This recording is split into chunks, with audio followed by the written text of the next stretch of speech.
सिद्धेभ्यः जय श्री ओम नमः सिद्धेभ्यः। सर्वमंगलमांगल्यं सर्वकल्याणकारकं प्रधानं सर्वधर्माणां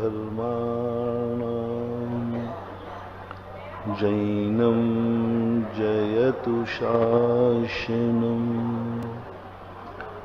जैनं जयतु शासनम्। पंच परमेष्टि भगवान की आचार्य श्री गुरुवर कुंद कुंद महाराज की आचार्य श्री गुरुवर विद्यासागर महाराज की जगत पूज निर्यापक श्रीमद तीर्थ चक्रवर्ती मुनि पुंगव सुधा सागर जी महाराज की छुल्लक सी गंभीर सागर जी महाराज की। मायावी रूप हैं,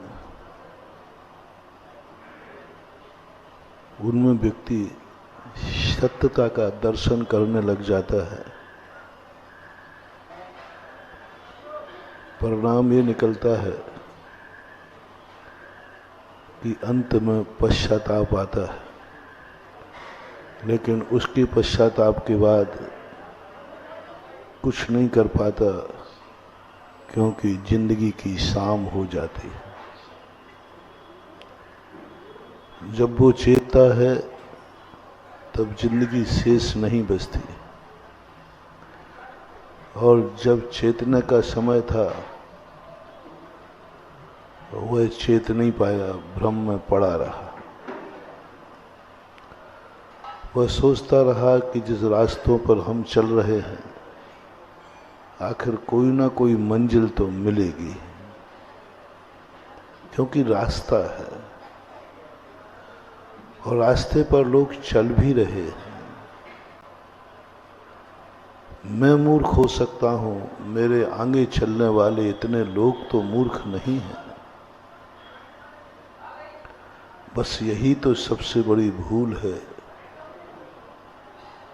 कि हम आगे वाले को देख रहे हैं, वह चल रहा है तो मुझे भी चलना है, वह कर रहा है तो मुझे भी करना है। भीड़ में हम सत्यता का दर्शन करने लग जाते हैं, बहुमत से हम सत्य का निर्णय ले लेते हैं, और सत्य कभी भीड़ के आश्रित नहीं रहता, बहुमत के आश्रित नहीं रहता। और 99% लोग भीड़ को देखकर आगे बढ़ रहे हैं। उसका जो होगा वो मेरा हो जाएगा। अब वो पिता भी हो सकते हैं, पड़ोसी भी हो सकता है। हर बेटा सोचता है मेरे पिताजी बुरे थोड़ी थे, जो उन्होंने इस संसार को बढ़ाया, संसार में वो रहे, तो हमें भी वही करना है। लीक लीक गाड़ी चले, लीक ही चले कपूत, और लीक छोड़ तीनों चले, शायर सिंह सपूत। कई बार लीक गड़बड़ होती है, आगे वाला यदि भटक गया तो पीछे सब भटक जाएंगे। और संसार में जितने लोग हैं सब चल रहे हैं, किसी को ये मालूम नहीं हम क्यों जी रहे हैं, किसी को ये खबर नहीं है कि मेरा जन्म क्यों हुआ, मैं मनुष्य क्यों बना। हमारे शास्त्रों में आता है किसी भी दशा को दिशा को ग्रहण करने के पहले अर्थ क्रिया समझना चाहिए। हम मनुष्य क्यों बने, पशु क्यों नहीं बने, नारकी क्यों नहीं बने, कीड़े मकोड़ों में जन्म क्यों नहीं हुआ। मुझे लोग मनुष्य क्यों कहते हैं? और मैं मनुष्य क्यों हूं, क्या कारण रहा होगा। कुछ ना कुछ तो कारण था, कुछ ना कुछ हमारी योग्यता थी, कुछ ना कुछ हमने अच्छा किया था, हमने बहुत अच्छी पढ़ाई की थी, तभी तो मुझे मनुष्य रूपी एक बहुत अच्छी पर्याय मिली, बिना उसके नहीं मिल सकता। मैं सदा कहता हूं कि तुम्हारा अतीत बहुत अच्छा था, तुम अतीत में बहुत अच्छे आदमी थे, बहुत ज्ञानी थे, बहुत धर्मात्मा थे, बहुत अच्छे आदमी थे। इतने अच्छे आदमी थे कि आपको इन कर्मों ने मनुष्य बनाया, अन्यथा मनुष्य हर व्यक्ति नहीं बन सकता। बहुत अच्छे आदमी, अल्पारंभ परिग्रह मानुषस्य, अल्प और आरंभ परिग्रह तुम इतने संतोषी रहे हो गए। अल्पारंभ, थोड़े में काम, अपने आप में मस्त रहते। मान कसाय तो तुम्हारे पास थी ही नहीं, क्योंकि मानी व्यक्ति कभी मनुष्य नहीं बन सकता। पूज्यवर उमा स्वामी महाराज का एक सूत्र है, स्वभाव मार्दवम चा, जो स्वभाव से विनम्र है, स्वभाव से सबके सामने हाथ जोड़ खड़े रहते हैं, गलती ना हो तो भी कहते भैया हो हमारी गलती है। सामने वाला गाली दे रहा है, एक शेर था और एक मेमना था। मेमना नीचे पानी पी रहा था, शेर ऊपर पानी पी रहा था। शेर कहता है क्यों रे मेमने, मैं जंगल का राजा हूं, तू मेरे साथ पानी पी रहा है, मैं तेरा जूठा पानी पीऊं क्या। मेमना बोला सरकार आप ऊपर पी रहे हो, हम नीचे पी रहे हैं, आपका जूठा मैं पी रहा हूं। बोले तेरी हिम्मत मुंह लगने की कैसे हुई, तेरी इतनी हिम्मत कि तू मेरे से मुंह लगता है। पंजा मारा, मार दिया। अब बोलो मेमने की क्या गलती थी, लेकिन तेरी हिम्मत के मेरे से मुंह लगता है। इसके बावजूद भी वह कहता हाँ साहब, यदि मनुष्य बनने वाला मेमना होता तो हाँ राजा साहब आप ठीक कह रहे हैं, हमें आपके साथ पानी नहीं पीना चाहिए। इतना सरल होता है मनुष्य बनने वाला। जब आपकी मनुष्य पर्याय को हम देखते हैं तो हमें आपका अतीत याद आ जाता है कि आप कितने अच्छे आदमी थे। आपकी कोई गलती नहीं थी तो भी क्षमा मांग लेते थे, आप छोटों को भी हाथ जोड़ लेते थे, आप सब जगह झुकते ही जाते थे, झुकते ही जाते थे।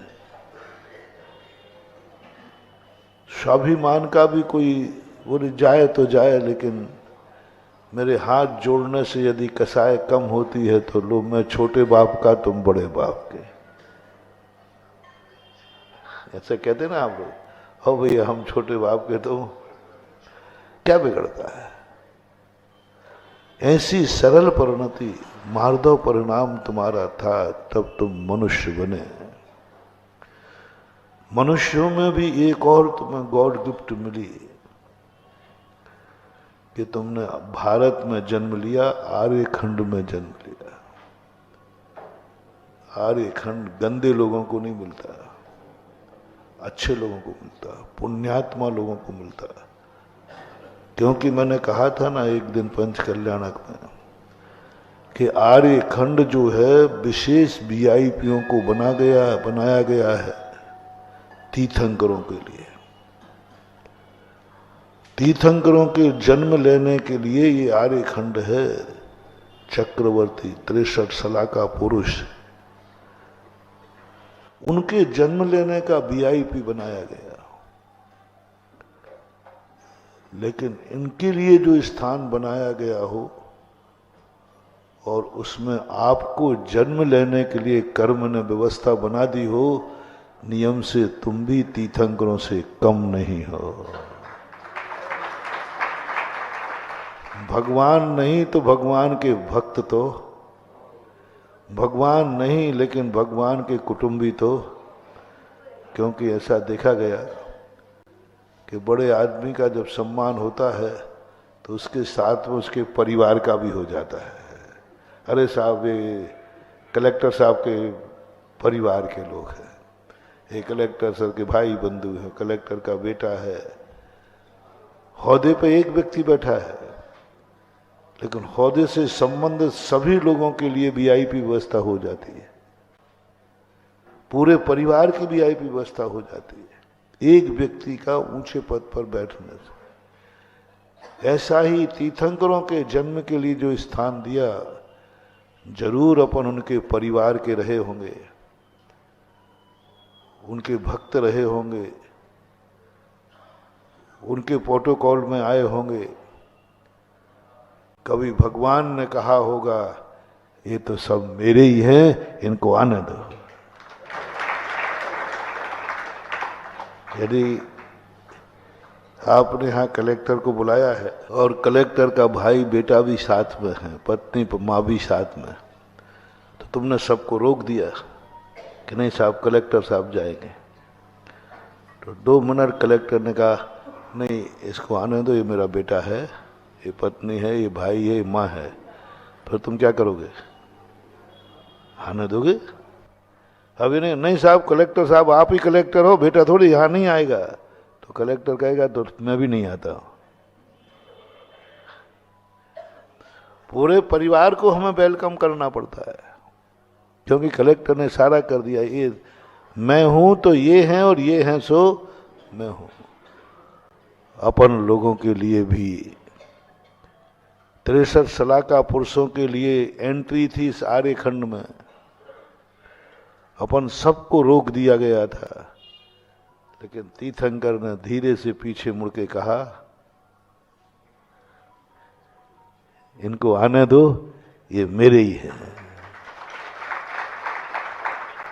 किसी चक्रवर्ती ने कह दिया, किसी महापुरुष ने जरूर कहा है, जिनका प्रवेश के लिए ये स्थान निश्चित हुआ है उनका शोर समय मिलाया गया। यानी कितने भाग्यशाली हैं हम।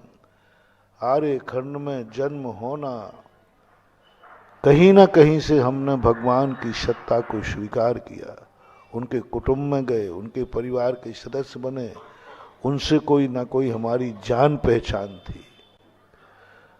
और उस जान पहचान का परिणाम, अब सोचे हम अपन सब कितने अच्छे आदमी थे कि हमें तीर्थंकर के कारण से हमें खुद वीआईपी व्यवस्था मिल गई। और कर्म ने कहा कि इसको आर्यखंड में जन्म लेने दो, क्योंकि ये तीर्थंकर से जुड़ा हुआ है, 63 साल का पुरुषों से जुड़ा हुआ है। और आज अपन कितना ऊंचे। और डिक्टेंशन तुम्हें मिला कि भारत देश में तो जन्म हुआ, और डिक्टेंशन, और अच्छे आदमी थे तुम, और अच्छे आदमी थे। भारत में भी मनुष्य बने, उनमें भी जैन बने। ओहो, अब तो आपकी बिल्कुल डिक्टेंशन है। इतने अच्छे आदमी, इतने अच्छे आदमी, लाखों में एक थे तुम। जैनी बनने वाला व्यक्ति हर व्यक्ति नहीं बन सकता। जन्म हो जाता कहीं और कहीं हो जाता, किसी मांसाहारी कुल में जन्म जाते, किसी शराबी बाप के यहां जन्म जाते, कहीं मिथ्या दृष्टियों के यहां जन्म जाते, नीच कुलों में जन्म हो जाता। भारत में होता लेकिन नीच कुलों में जन्म जाते। बस यहां हमारी चूक हो रही है। हमें क्यों हम जैन बने हैं, हम उच्च कुल में क्यों जन्म हुआ, नीच कुल में क्यों नहीं हो सकता था, हम क्यों इसको शाकाहारी कुल में जन्मे। मांसाहारी कुल के लोग भी तो मनुष्य होते हैं, नीच कुल में जन्म लेने वाले भी मनुष्य होते हैं, पर हमें क्यों मिला ये जैन कुल, कभी नहीं सोचा, सोचने का मौका ही नहीं दिया। इसलिए मैं कह रहा हूं, तुम मनुष्य होकर के भी मनुष्यता तुम्हारे पास नहीं है। तुम आर्य पुत्र होकर के आर्य के लक्षण नहीं है, जैन होकर के भी जैनत्व नहीं है। वही वाली बात, जो जैन है वो जैनी होगा ऐसा नियम नहीं है, जैन है और जैनी होगा ऐसा कोई नियम नहीं। विगत दिनों हमने प्रवचन दिए थे, कोई जिसके पास धन है वो धनी हो ये कोई नियम, जैसे बैंक का मैनेजर है, धन तो है लेकिन धनी नहीं है। धन तो बहुत है, धन तो बहुत है, हुकूमत हो और वो बड़ा आदमी हो ऐसा कोई नियम नहीं। किसी के इशारे पर दुनिया चलती हो, मत समझना कि वो बड़ा आदमी है, गुंडों के इशारे पर भी चलती है। आतंकवादी भी तुम्हें नचा सकता है, ये मत समझना कि जिसके इशारे पर दुनिया चल रही वो अच्छा ही आदमी है। एक बार एक व्यक्ति ज्योतिष को हाथ दिखाने गया, वही तुम्हारा हाथ तो गजब का है, तुम्हारे इशारे पर हजारों गाड़ियां चलेंगी और एक इशारे पर रुक जाएंगे और एक इशारे पर चल जाएंगे। अब वो कर हजारों गाड़ियां, और साइकिल भी थी नहीं उसके पास, हजारों गाड़ियां चलेंगी, हजारों गाड़ियां चलेंगी। वो इंतजार करता 35 साल का हो गया। अंत में उसने कहा कि कुछ तो करूं, उसको मिली ट्रैफिक मैन पुलिस की नौकरी, और वो खोजता रहा कि जिसने ज्योतिष बताया था वो एक बार मिल जाए उसकी मुंडी हिला दूंगा। एक दिन वो निकल गया वहीं से, और उसने पकड़ा ज्योतिषाचार्य पंडित, 11 रुपया ले लिए और बोले साहब मैंने गलत नहीं बताया था, आप एक इशारा करिए इधर पूरी गाड़ियां रुक जाएंगी, और एक इशारा करिए सारी गाड़ियां चल जाएंगी। बोलो कैसा रहा जोक। इशारे से गाड़ियां चल रही हैं, इसका अर्थ कि वो बड़ा आदमी हो ऐसा कोई नियम नहीं है। इसी प्रकार तुम मनुष्य हो तो मनुष्यता भी हो ऐसा कोई नियम नहीं है। मनुष्य में राक्षस दानवता भी पाई जा सकती। तुम जैन हो, तुम जैनी हो ऐसा नियम नहीं है। तुम जैन हो लेकिन जैनी नहीं हो। आनंद धन में नहीं, मैंने कहा था, आनंद धनी होने में है। ज्ञान में आनंद नहीं है, ज्ञानी में आनंद है। ज्ञान तो सबको होता है, लेकिन ज्ञानी होना मालिक होना है। धन होना और धनी होना मालिक का प्रतीक है। आप लोग जैन हैं लेकिन जैनी नहीं है। मैं तुम्हें जैन नहीं बना सकता, जैन तो तुम्हारे कर्मों ने बना दिया। धर्म तुम्हें जैन नहीं बना सकता, वो तो कर्म ने बना दिया। धर्म और हम लोग तुम्हें जैनी बनाने का भाव करते हैं। हम लोग धन नहीं दे सकते तुम्हें, लेकिन एहसास करा सकते कि तुम धनी हो। हम धर्म नहीं दे सकते तुम्हें, हम अपना धर्म नहीं दे सकते। धर्म तो तुम्हारे पास है, सब तरफ से भरा है धर्म, द्रव्य से, गुण से, पर्याय में। बस धर्मी होने की कमी है। धर्म तो है लेकिन धर्मी नहीं हो। धर्म तो है, धर्म तो है, सब तरफ से धर्म है तुम्हारे पास, लेकिन तुम धर्मी नहीं बन पा रहे हो।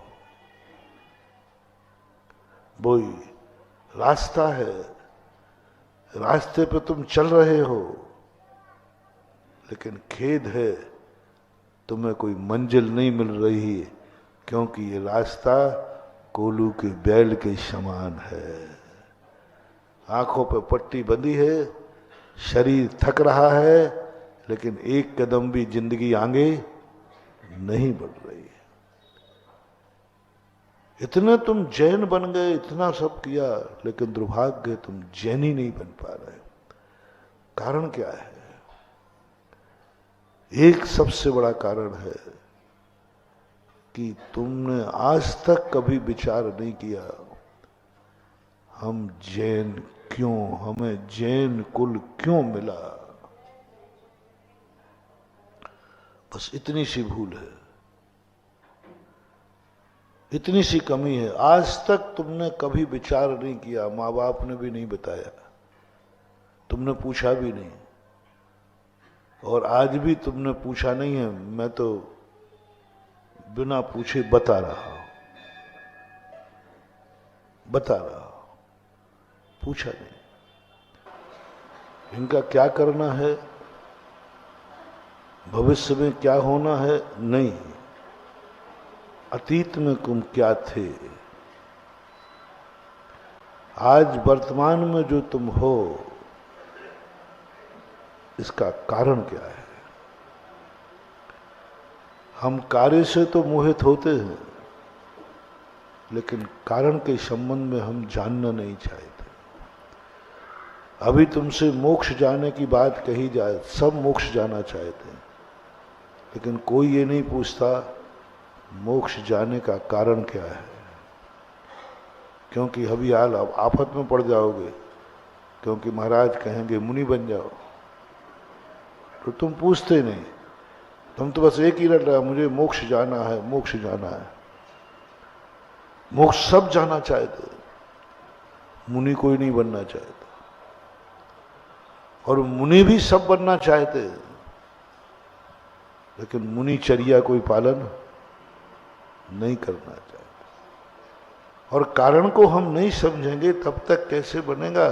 एक बार तुम समझ लो कि मैं जैनी क्यों बना हूं। एक बार उस कलेक्टर को ये समझना है कि मेरे क्लास में 60 लड़के पढ़ते थे, मैं ही कलेक्टर क्यों बना। 59 लोगों का क्या हुआ, वो क्यों नहीं बने। भाव तो उनके भी थे, प्रयास तो उनके भी थे, वो जानना है। वो इतिहास में तुम्हें बताता हूं, अतीत की कुंडली तुम्हारी, तुमने मरते समय पूर्व जीवन में एक ही चर्या पाली थी, एक ही भाव किया था कि भगवान मेरा सब कुछ छूट जावे, लेकिन जिनेंद्र देव नहीं छूटना चाहिए।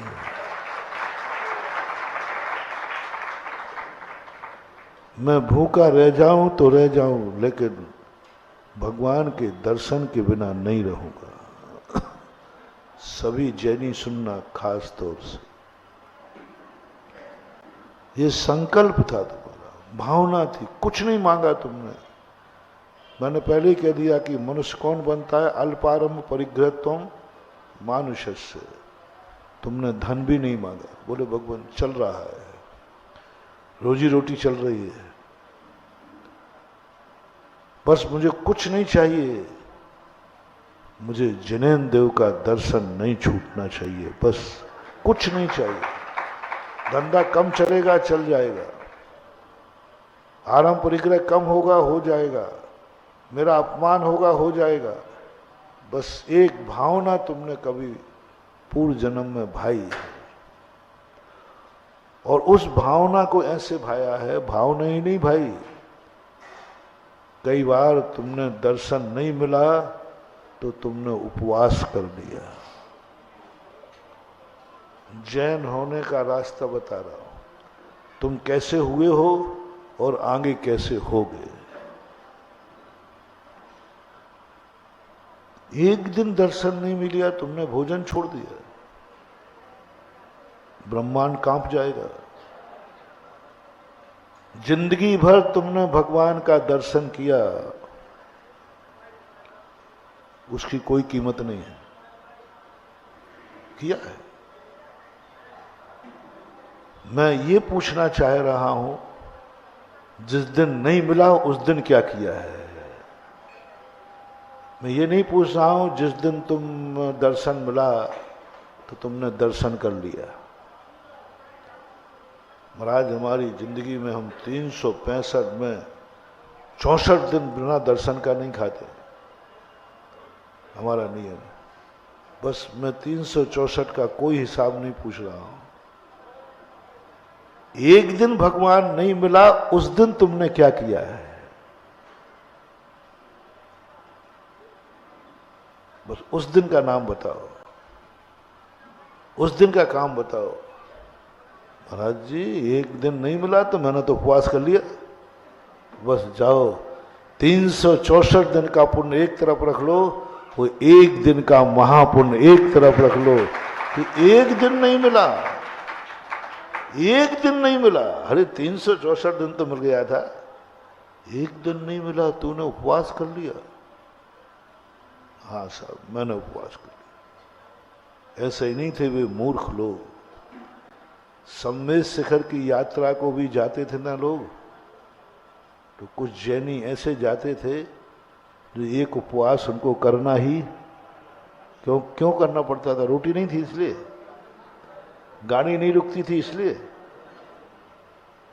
भगवान का दर्शन नहीं मिलता था तो यहां पानी पी के जाते थे, हजारी इसरी में जाकर के पानी पीते थे। जब भगवान का दर्शन हो जाता, काहे की लाखों वंदनाएं एक तरफ रख दीजिए, वो एक वंदना एक तरफ रख दीजिए, लाखों भगवान का पूजन एक अभिषेक एक तरफ रख दीजिए, वो एक दिन का पुण्य अनमोल हो गया, क्योंकि उसने बलिदान क्या कर दिया, भूखा रह गया। कोई 2 घंटे भूख प्यास सहन नहीं करे। इसने कहा नहीं भगवान, मालूम रावण तीर्थंकर बनेगा। ऐसा क्या उसका पुण्य के तीर्थंकर की घोषणा हो गई, अभिषेक हो गई चौथे काल में। क्या बस यही तो उसकी विशेषता थी। उसको एक बार देव दर्शन नहीं मिला, उसने अन्न जल ग्रहण नहीं किया। रावण, ऐसे मत समझो, पापियों में एक आध पाप होते, बाकी कई गुण भी होते। देव दर्शन नहीं मिला, प्रतिमा बनाई गई, पंच कल्याण किया गया और दर्शन किया, तब उसने पानी पिया। अरहत भक्ति, अरहंत की भक्ति ये कहलाती है। भक्ति करना अलग है और भक्त बनना अलग है। भक्ति तो सब करते हैं, लेकिन जो जो भक्ति कर रहे हैं वे सब भक्त हैं, ऐसा नियम मत समझना। महाराज भक्ति तो कर रहे, तुम भक्त हो ऐसा कोई मतलब नहीं। हमारा जन्म जैन कुल में है तो कोई जरूर नहीं कि तुम जैनी हो। यही तो सबसे बड़ी कमी अपनी हो रही। अपन भक्ति बहुत कर रहे हैं, लेकिन दुर्भाग्य की भक्त नहीं बन पा रहे हैं। भक्ति में कमी नहीं है, भक्ति में कमी नहीं है, खूब भक्ति कर रहे हैं, लेकिन भक्त नहीं बन पा रहे हैं।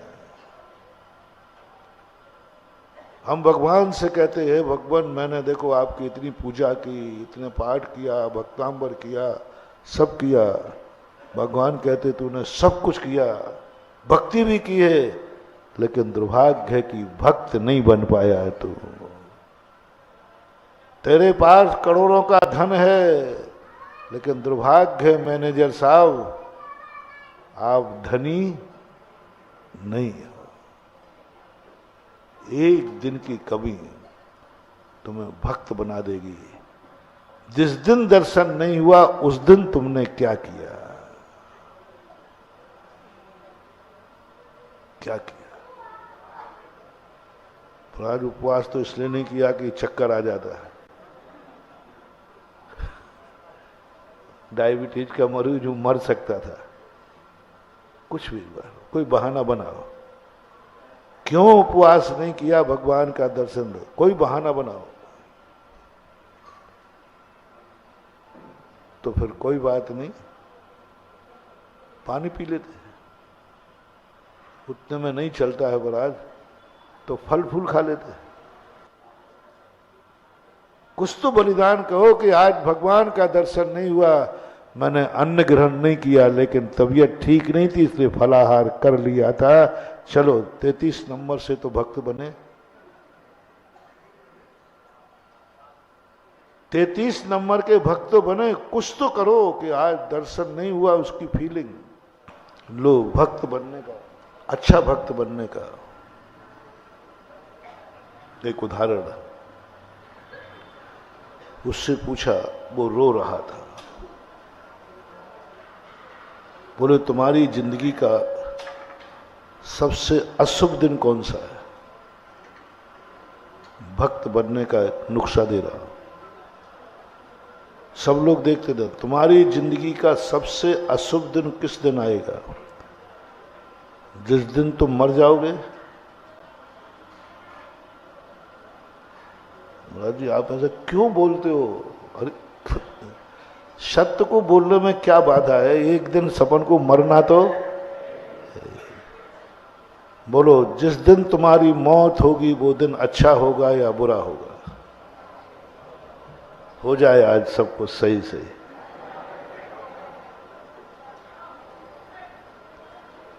जिस दिन तुम्हारी मौत होगी वो दिन अच्छा होगा कि बुरा होगा? ऊपर से मत बोलना साहब, देखो हिम्मत से बोलना है। तुमने बोला नहीं और अभी हाल कहीं हार्ट में पेन हो गया तो रोते दिखाओगे। अभी हाल थोड़ा सा कोई संकेत मिल जाए कि मैं जाने वाला हूं, बोलो क्या हो जाए? घबराहट हो जाएगी, घबराहट बढ़ेगी। हिम्मत हो तो कहो जो मेरी मौत का दिन होगा वही दिन हमारे सबसे बड़ा महोत्सव का होगा, मृत्यु महोत्सव। बहुत कम लोग महानुभाव भावलिंगी मुनिराजों में भी नहीं मिल पाते। कितने भावलिंगी मुनिराज हैं जो मौत को महोत्सव नहीं मना पाते। पूज्य गुरुदेव ने एक बार सुनाया था, मासोपवास करने वाले मृत्यु महोत्सव नहीं मना पाए। जिंदगी भर साधना तपस्या करने वाले मृत्यु महोत्सव, जिंदगी भर तपस्या की, भावलिंगी इसकी बात कर रहा हूं। छठे सातवें गुण स्थान में झूलने वाले महामुनिराज 2 बार उपसम श्रेणी चढ़ के आ गए 11वें गुण स्थान में, तो भी मृत्यु को महोत्सव नहीं मना पाए, संलेखना धारण नहीं कर पाए। कोई मौत नहीं चाहता, कोई मरना नहीं चाहता। हर व्यक्ति मौत आते ही 1 सेकंड को घबराहट तो होती, 1 सेकंड को घबराहट तो होती। ये कहने की बातें हैं लाखों वर्षों तक जीऊं या, ये सब भावना है। आ जावे तो घबरावे। मृत्यु महोत्सव बहुत कम लोग। मौत के लिए तुम्हारे लिए कैसा लगा? तुम्हारी मृत्यु का समाचार आया है, तुमने कोई ऐसा ज्योतिषी ने बता दिया है कि तुम्हारा इस दिन इस तारीख को तुम्हारी मृत्यु हो जाएगी। डॉक्टरों ने मना कर दिया है कि जाओ, अब तुम ज्यादा दिन के मेहमान नहीं हो। तुम क्या करोगे? पहली बात तो उसने तो कहा 2 दिन में कहूं, 1 ही दिन में नहीं चले जाओ ऊपर। टेंशन निश्चित हो गया, नियत हो गया, टेंशन। कहोगे भैया सबको बुला लो, अब हम जा रहे हैं, सबका मुंह देख ले में, ये होता है। सबका मुंह, उस बिटिया को और बुला लो, उसको और बुला लो, वो अभी नए कुंवर साहब बने, उनको और बुला लो, उनका मुंह देख ले में, हम तो जा ही रहे हैं। और कोई नहीं आया, अरे भैया आ जाओ, हम तो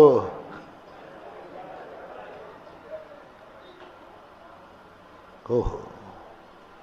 आसन्न भव्य कौन, जो सुनते ही मेरी कल मौत है, मेरी आज मृत्यु है, मेरा मौत निश्चित हो गया, नाचेगा, आनंद आएगा। मैंने कितना पुण्य किया कि मुझे मृत्यु का समय पता चल गया। 99% मौत का तो पता, मैं इतना पुण्यात्मा हूं। आप कहीं गाड़ी लेके जा रहे हो, पहले से दुर्घटना का पता चल जाए कि रास्ते में दुर्घटना है, चोर डाकू हैं, तो ये पुण्य का उदय है। अच्छा है कि बुरा है? अच्छा है। ऐसे ही तुम क्यों नहीं मान पा रहे कि मुझे मौत का समय पता चल गया, मेरे जैसा भाग्यवान कौन होगा?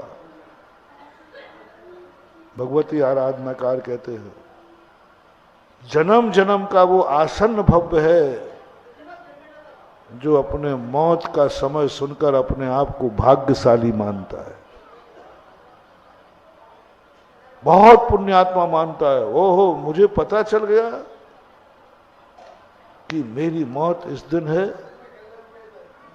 मैं पापी नहीं हो सकता, मैं बहुत धर्मात्मा हूं, मुझे मौत का पता चल गया। दूसरा कदम उठाएगा, जब मुझे मौत का पता चल गया है तो अब मैं अपना जीवन सुधारता हूं। और उस समय वो क्या करेगा? सब परिवार से कहेगा, देखो मेरी मौत निश्चित है, डॉक्टरों ने कह दिया, अवध ज्ञानी ने कह दिया, यदि हमने जिंदगी भर तुम लोगों पर कुछ किया है, जिंदगी भर उपकार किया और तुम मेरे कोई हो, तो अब मेरी मृत्यु का समय निश्चित हो गया है। कोई भी मुझे मुंह मत दिखाना, मैं अब अपना मुंह देखना चाहता हूं। कोई मेरे मरने पर मत रोना, कोई मेरे सामने मत आना। मैं नियम लेता हूं, आज के बाद मैं किसी का नहीं और मेरा कोई नहीं। बस मैं किसी का नहीं, मैं किसी का नहीं। मैं क्षमा करता हूं और क्षमा मांगता हूं। बस ये शब्द यदि निकल जाए, संबंध जोड़ने का नहीं, संबंध अब मैं किसी का नहीं और मेरा कोई नहीं, मैं किसी का मुख नहीं देखना चाहता। बस यदि ये परिणाम, क्योंकि मेरा शुभ दिन आने वाला है, जिंदगी का सबसे बड़ा शुभ दिन आने वाला है, समझ लेना आप 2-3 भव से ज्यादा इस संसार में नहीं रहोगे और भगवान बन करके मोक्ष चले जाओगे, क्योंकि मृत्यु में तुम्हें महोत्सव बना ली। तो सम्यक दृष्टि कहता है, मौत का दिन आ जाए तो अशुभ दिन नहीं, कोई अशुभ दिन नहीं। मरना तो एक दिन, तो फिर तुम्हारे माँ बाप मर जाएं वो दिन अशुभ? बोले नहीं नहीं, ये भी कोई बड़ी बात नहीं है, क्योंकि माँ बाप को तो हमसे पहले मरना ही है, क्योंकि वो पहले आए थे। इसलिए ये भी कोई बड़ी बात नहीं। परिवार का औसत देखो, तुम्हारा बेटा है, यदि ये मर जाए तो बोले ये भी कोई बड़ी बात नहीं, बहुत सारे लोगों के बेटे मर गए, हमारा तो एक ही मरेगा, ऐसे ऐसे लोग हो गए। 10 भये 10 मरे, रहे ठूट के ठूट। पंडित जी साहब बनारसी दास, 10 संतानें हुई, 10 मरी, और वही खुद लग गए। 10 भये 10 मुए, रहे ठूट के ठूट। तो हमारे तो एक है, वो मर जाए तो कोई बड़ी बात नहीं है। यदि तुम्हारे लिए कोई बीमारी आ जाए तो बोले कोई बड़ी बात नहीं, आ सकती। तुम्हारे घर में लुट जाए, चोर डाका डाल ले तो बोले ये भी कोई बड़ी बात नहीं। सब कुछ तुम खत्म होकर के दिवालिया होगा, रोड पे आ जाओ तो बोले ये भी कोई बड़ी बात नहीं। बोले पेट भरने के लिए भीख मांगना पड़े तो बोले कोई बात नहीं, नरकों से तो अच्छा है, वहां तो भीख भी नहीं मिलती है, यहां कम से कम ये भी कोई बड़ी बात नहीं है। फिर तेरी जिंदगी में अशुभ दिन कौन सा है? ओहो, जिस दिन मैं अपने जिनेंद्र भगवान का अभिषेक और दर्शन नहीं कर पाऊं, मेरी जिंदगी का सबसे बड़ा अशुभ दिन है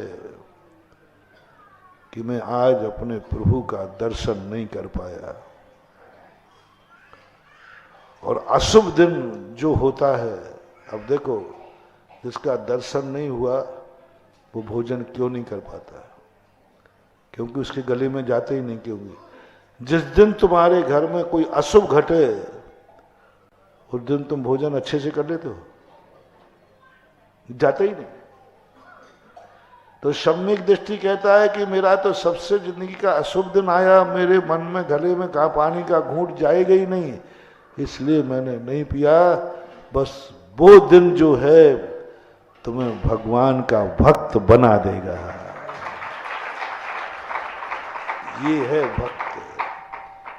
हमने भक्ति तो की है लेकिन भक्त नहीं बन पाए।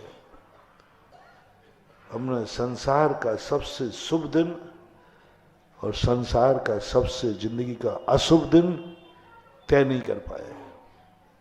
तय नहीं कर पाए कि हमारी जिंदगी का सबसे बड़ा शुभ दिन कौन सा है और अशुभ दिन कौन सा है। मैं नहीं कह रहा हूं कि तुम भगवान के मंदिर इसलिए आओ कि तुम्हें भगवान बन जाना है, तुम्हें भगवान बनना है। नहीं, तुम्हें क्या मैं जिनेंद्र बनाऊंगा? जो जैनी ही नहीं बन पाए वो जिनेंद्र क्या खाक बनेगा? इसलिए मैं उम्मीद नहीं कर रहा हूं आपसे। मैं तो ये कह रहा हूं कि मंदिर में आओ, कम से कम सगुन करने के लिए आओ।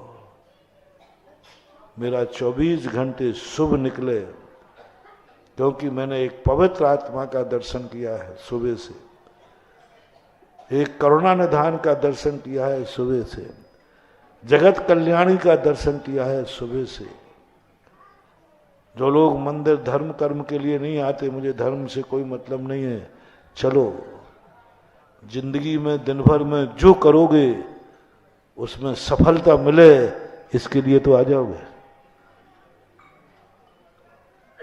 सफलता मिले, शगुन मिले, इसके लिए तो आ जाओगे। ऐसा मान करके जो कर लेते हैं। दूसरा, आपको जैनी बनने का कारण क्या है? आपने पूर्व भाव में भावना भाई थी कि हे भगवान, मुझे ऐसा कुल मिले, मुझे कुछ नहीं चाहिए, जहां मैं जिनेंद्र देव के ऊपर एक कलश ढाल सकूं। ऐसा कुल ना मिल जाए, ऐसा कुल ना मिल जाए जहां मैं अभिषेक करना चाहूं और लोग मुझे कर दें तुम नीच कुलीन हो, तुम भगवान का अभिषेक नहीं कर सकते। तुमने धन नहीं मांगा, दौलत नहीं मांगा, कुछ नहीं मांगा, मात्र मांगा तो एक कलश अभिषेक करने के लिए ऐसा कुल मिले, ऐसा कुल मिले। तुमने ये मांगा कि मुझे ऐसा कुल मिले जिस कुल में कोई रात्रि भोजन नहीं करता हो, ऐसा कुल, जहां शराब जुआखोरी ना होती हो, ऐसा कुल मिले। ये सब भावनाएं आपने भाई, इसलिए आप जैन कुल में जन्म लिया। जिस कारणों से जैन कुल में जन्म हुआ, वे सब कारण तुमने छोड़ दिए। महानुभाव, कर्म से धोखा मत करना, ये कर्म तुम्हें बर्बाद कर देगा। कर्म को कभी धोखा मत देना। सबको धोखा दे देना, सब माफ कर देंगे, लेकिन कर्म किसी को माफ नहीं करता। कर्म का अभिशाप मत करना। कर्म को पश्चाताप ना करना पड़े, रे दुष्ट, मैंने तुझे धर्मात्मा मान करके जैन कुल दिया था और तू तो गलत निकला, मैंने गलत नंबर डायल कर लिया, अब देखता हूं बेटा। मैंने तुझे धर्मात्मा मान करके, दो चीजों का कभी दुरुपयोग नहीं करना। जो कुछ तुम्हें मिला है, इसलिए मैं कह रहा हूं, इसलिए मैं कह रहा हूं कि जो कुछ तुम्हारे पास आज है, कहीं ये अभिशाप बन करके न चला जाए, तुम्हें अभिशाप न दे देवे। जो कुछ भी तुम्हारे पास है, तुम भारत देश में हो, कहीं ये भारत की धरती तुम्हें अभिशाप न दे देवे, क्योंकि अभिशप्त आत्मा को फिर कोई बचा। कहीं तुम्हारा ये जैन कुल तुम्हें अभिशाप न दे देवे, कहीं ये कर्म तुम्हें अभिशाप न दे देवे, कहीं तुम्हारा खुद का धन तुम्हें अभिशाप न दे देवे। कई लोग कहते महाराज जी हमारे पास पैसा है, इसलिए गुलछड़ उड़ा रहा हूं, शराब पी रहा हूं, गुटखा खा रहा हूं। पैसा है महाराज, वो तो पक्का है कि तुम्हारे पास पैसा है। तुम्हारा महाराज चोर डकैती मकैती का नहीं है, कमाता हूं। भैया मैं, ना तुम्हारे पैसे से मतलब है, ना मुझे गुटखा से मतलब है, ना मुझे शराब से कोई मतलब है। खूब पियो, खूब खाओ, पैसा तुम्हारा, तुम्हारे बाप का। लेकिन मुझे तकलीफ ये है कि ये जो लक्ष्मी तुम्हारे पास आई है, ये कहीं अभिशाप न दे दे, क्योंकि अभिशाप के बाद तुम कौड़ी कौड़ी को तरसोगे और फिर रोते हुए तुम मेरे पास आओगे, तो मेरे पास पहुंचने को रूमाल नहीं है। हंसाने के लिए आशीर्वाद है, सावधान रखना। हंसने वालों को आशीर्वाद है। मैं तुम्हें हंसा सकता हूं, लेकिन आई एम सॉरी प्लीज, रोते हुए कि आंसू पहुंचने के लिए मेरे पास रूमाल नहीं है। हंसाने की ताकत तो है। इस आशीर्वाद ने ना जाने कितने हंसते लोगों को और हंसाया है, लेकिन ये आशीर्वाद किसी के आंसू नहीं पहुंच पाएगा। है ही नहीं, रूमाल ही नहीं दिया, रूमाल ही नहीं दिया कि तुम इनके आंसू पहुंच पाना। तो मुझे यही डर लग रहा है, कल के दिन तुम रोते आए, मैं कुछ भी नहीं कर पाऊंगा। मैं देखता रहूंगा, और ज्यादा और दया आई तो दो आंसू मेरे ही निकल जाएंगे, और क्या। लेकिन मैं पहुंच नहीं पाऊंगा। इसलिए मेरा मन कहा, इसलिए मन करता है साधुओं का कि आंसू आने के पहले इनको बचा लूं कि आंसू आवे ही। एक से अधिक जिनके मकान हैं, सुन लो कान खोल के, या तो सीधा मझार मंदिर में समर्पित कर दो, तो इतना नरेंद्र मोदी की योजना निकलने वाली है। एक परिवार, हाँ वो बताओ, योजना रुक गई। वो तो नोट को बंद करने के जो घोषणा थी उसमें डिस्टर्ब हो गया, नहीं तो यदि उसमें सफल हो जाता ना तो ये दूसरे घोषणा की तैयारी थी। नरेंद्र मोदी ले जाए, उससे पहले ही पारसनाथ को दे दो ना, आपने को खत्म कर।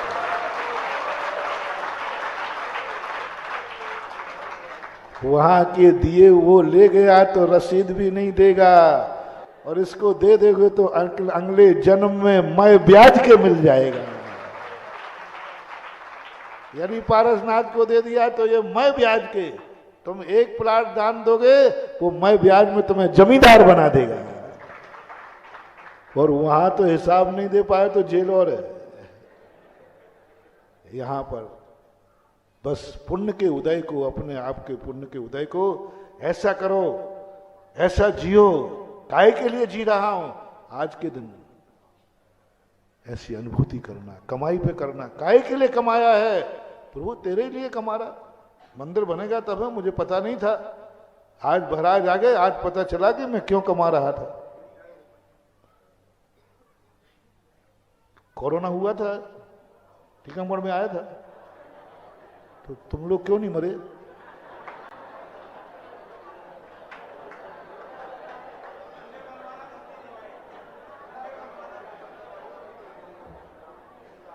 बताओ भैया, मर सकते थे कि नहीं?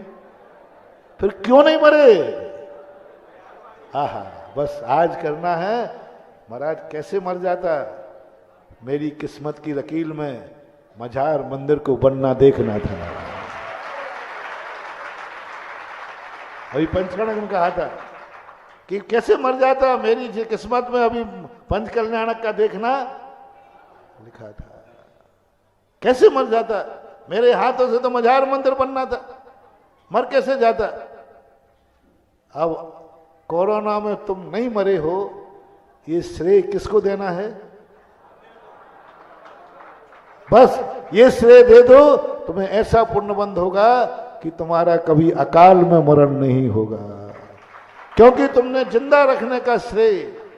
मैं तो हमेशा कहता हूं, जब भगवान का अभिषेक करने जाओ तो बोलो भगवान, मैं यही सोच रहा था, पता नहीं रात में कितने लोग मर गए,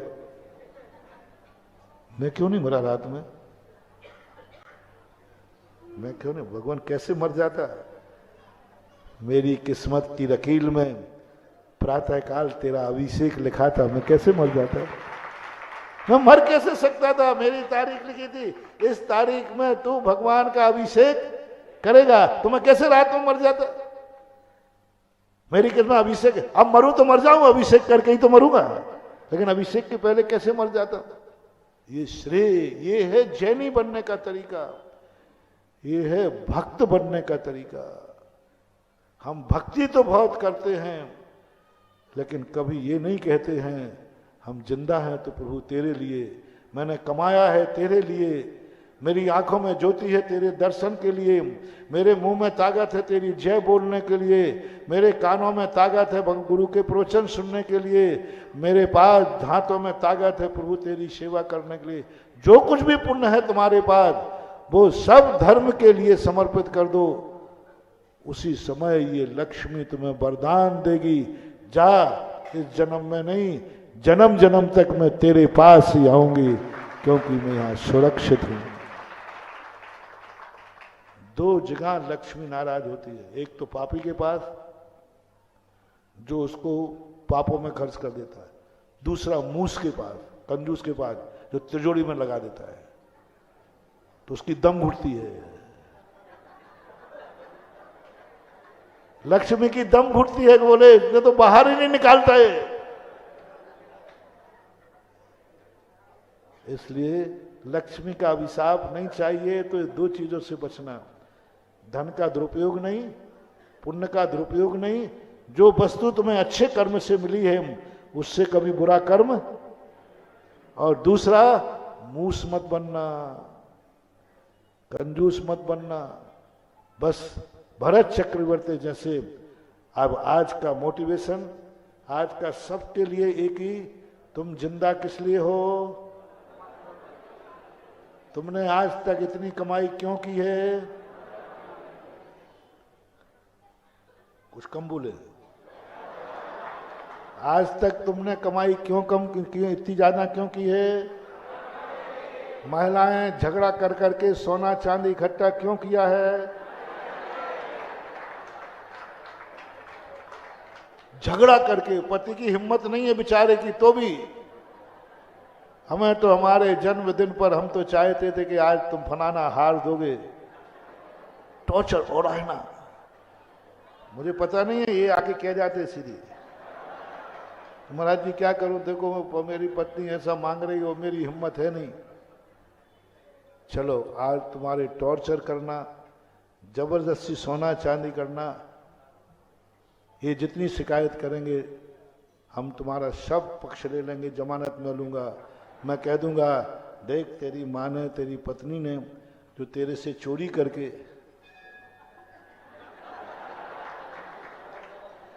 तेरे से झगड़ा करके जो कुछ किया है, उसने झगड़ा और चोरी मात्र आज के लिए की थी कि मझार मंदिर बनेगा उस समय मैं दूंगी। यदि ऐसा भाव तुमने कह दिया घर में, मालूम मैं क्यों झगड़ा करती थी कि तुम तो उड़ाऊ खाऊ हो, इससे मैं झगड़ा करके सोने चांदी का आभूषण बनवा लेती थी। और इसलिए किया था कि जब मझार मंदिर बनेगा तो उसमें मैं ये दान दे दूंगी। यदि ऐसा करने के लिए तुमने लिया है तो जाओ, तुम्हारा झगड़ा करना, चोरी करना सब माफ। और आगे के लिए ऐसे तुम आभूषण पाओगे कि प्रतिदिन नया बदलोगे तो भी कमी नहीं आएगी।